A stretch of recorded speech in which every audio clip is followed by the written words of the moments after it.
You gotta tell me about your dog Jacque. Yeah. Give me a little, let us know a little bit about him. Well, everyone knows he's a golden retriever, and he's got a loving personality and all those things. He was born in Maine, and I learned about him because the administrative assistant who worked in my office, she adopted one of Jacque's sisters from the litter and said, we were looking for a dog, and said, you might like this dog.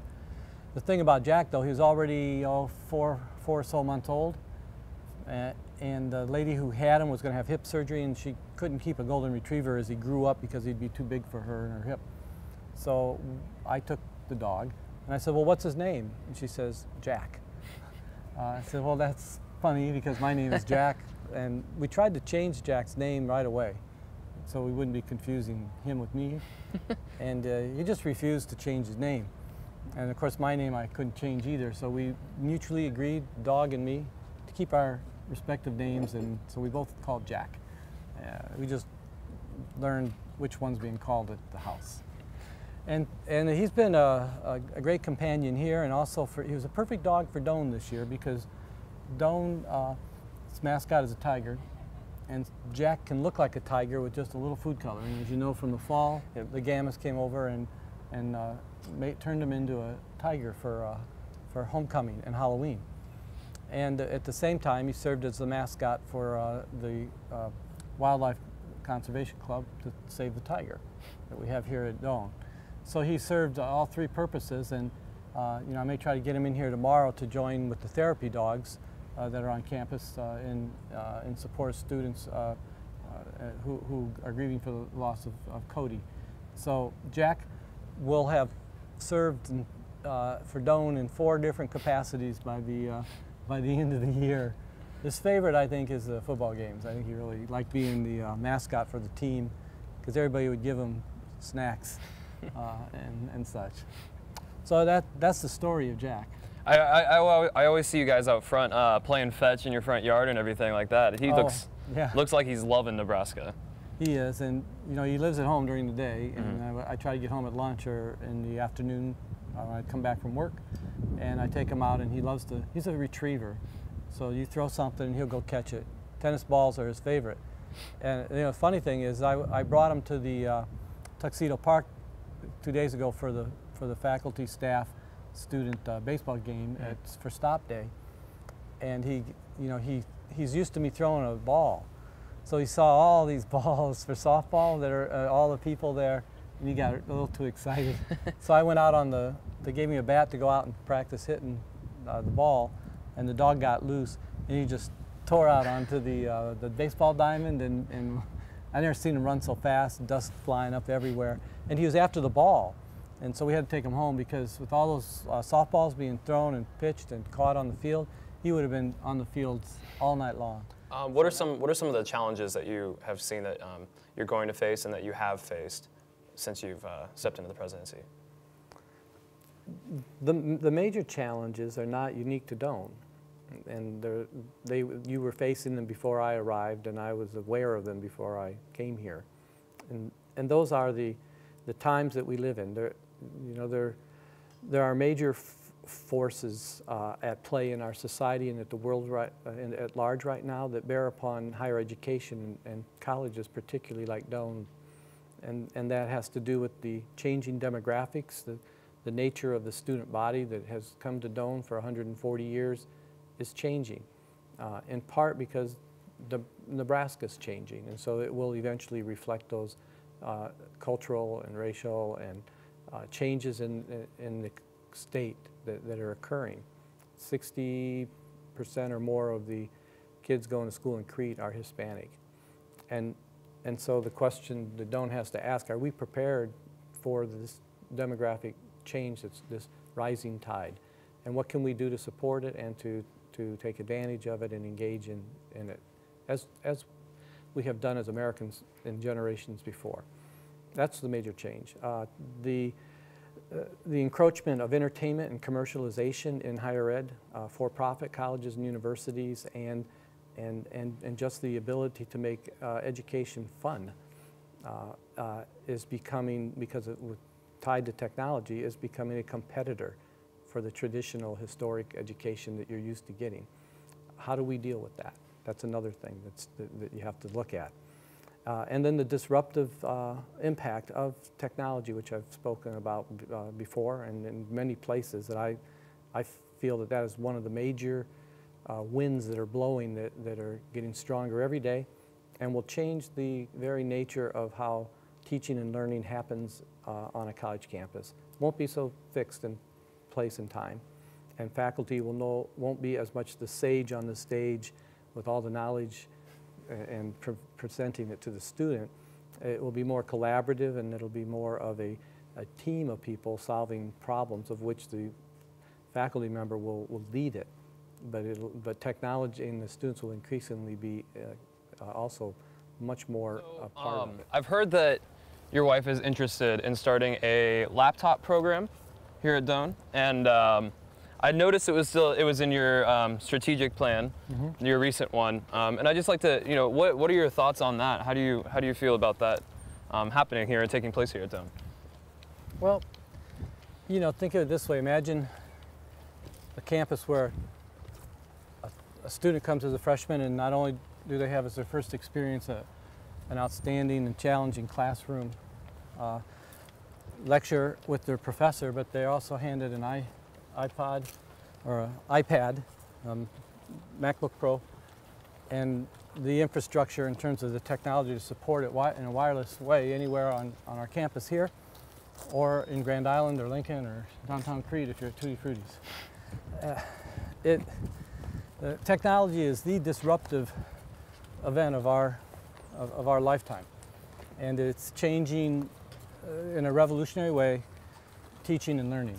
So before, teaching and learning was tied to a fixed point and place and time. So you had to go to class at 10 o'clock on Monday, Wednesday, and Friday. The professor had to be there to provide the knowledge that was in the books that you toted on the back in the class. Well, now the books are in the World Wide Web. You can pull them down anytime and as many as you want. And the need to actually be tied to a classroom, physical space, is evaporating too, because you can have class out here, you can have class in your resident hall, in your dorm, you can have class on a Maya temple in Guatemala, and your professor can be there or can be here, or you could be in a group of kids that are in a virtual environment in different, one could be in Guatemala, one could be here and in the Rocky Mountains on top of a mountain here, and another one could be in the Himalayas. So only technology lets us have these possibilities now. And many schools are investing in their teaching and learning environments by getting ahead of the curve and adopting mobile platforms for students to begin with from the start when they get to school. So some of your classes your traditional classes would be better use of technology by not asking you to not bring your electronics to class, but to bring them to class because they're going to be integrated into class. A philosophy professor may say, well, let's talk about Socrates today, and I want to look at a life well examined. We'll bring Plato into it.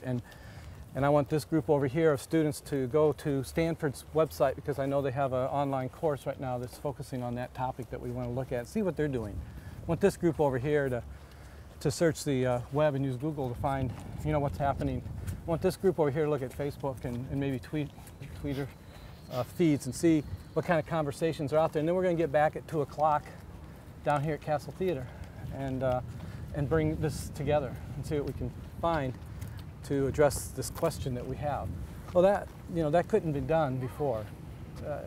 And so that's the idea, is that we want to facilitate teaching and learning, and we think that giving you the tools of the 21st century is a better way of doing it than the ones of the 19th century. And I think it makes good business sense, good sense in terms of sustainability and the environment, because we won't have to build as many buildings, classrooms and such in the traditional sense, because you don't need as much physical space as you need liberated time. So we're changing the relationship between time and space because of technology. So we're going to start with baby steps. We would like to develop a pilot program that we could start with freshmen and a core group of faculty who would want be part of the pilot program to develop some courses that would take better advantage of mobile platforms. And I think even some asynchronous courses would be good. So if you're at home in the summer and you're 1 or 2 courses behind to graduate on time, instead of taking them at your community college from professors you've never heard of, you could take it from your professors that you know here who are offering a summer course online. And that would be far better. Or if you're on the baseball team and you have a lot of games in the spring and you can't fit your schedule in, it's difficult. Or if you're in education and you have a lot of work to do in schools as you're trying to get experience in the classroom, if you could have some free hours in your schedule to make that work by taking a course or 2 asynchronously at the same time, wouldn't you do it? You know, so right now you can't do it because we're not prepared. But we're going to bring this program forward as part of our strategic plan, and in time, you know, we'll be a much different kind of school in terms of using technology, but we'll still be a school where, you know, there's a lot of face-to-face and human-to-human interaction. We just would use our time when we're together differently. It'd be more productive. So that's the plan. Yes, it was my wife's you know, idea, and she usually has a lot of better ideas. And I will take a better idea over a good idea any day. A really big one is the affordability and access. The cost of education in terms of the increase for students, it has escalated in the last 20 to 30 years, much higher than the cost of living, and making it more difficult to afford to go to college. The federal government, on the other hand, is contracting in terms of its ability to subsidize higher education, and so these forces are now bearing down on us, and we need to figure out how to maintain the resource base and the quality of the Doane education as it exists, and how to make it stronger, because, as I mentioned before, there's increased competition, and so this, these are not easy solutions, but to find to these problems, but there are solutions out there. And so these are the kinds of challenges that I think we face. Now, they're the immediate ones, like how do we get an area for the theater department to be able to construct its stage sets that they won't have to drag it across the campus. Where can the biology department find more room to put their microscopes? Where can the art department find more space to teach painting? These are all immediate problems, and those kinds of problems will be solved through our master planning that we're going to do, that will show how much square footage we need in addition to what we have, and where we should actually add that on. Should it go on to an expansion? Should it be a new building? Should it be a partnership in town? Those are more tactical. The strategic ones are more serious, because if we can't solve demographics, commercialization, competition, cost, if we can't solve those, then it's very difficult to go forward. When we return, President Carter will discuss the steps Doane will need to take in order to implement these changes.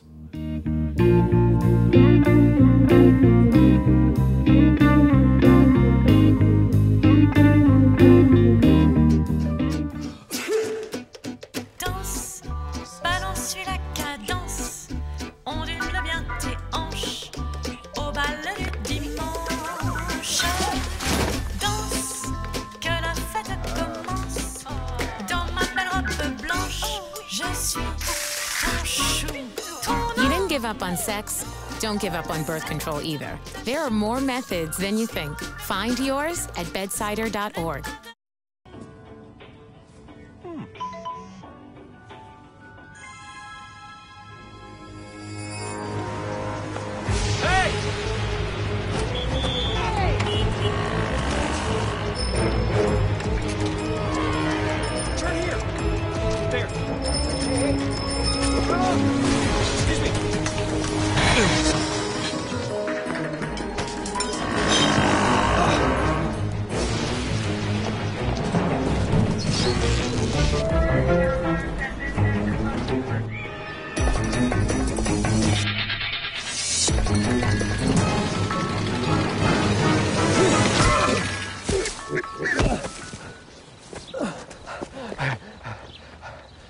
So, same time next week? Well, of course. Put away a few bucks, feel like $1,000,000. For free tips to help you save, go to feedthepig.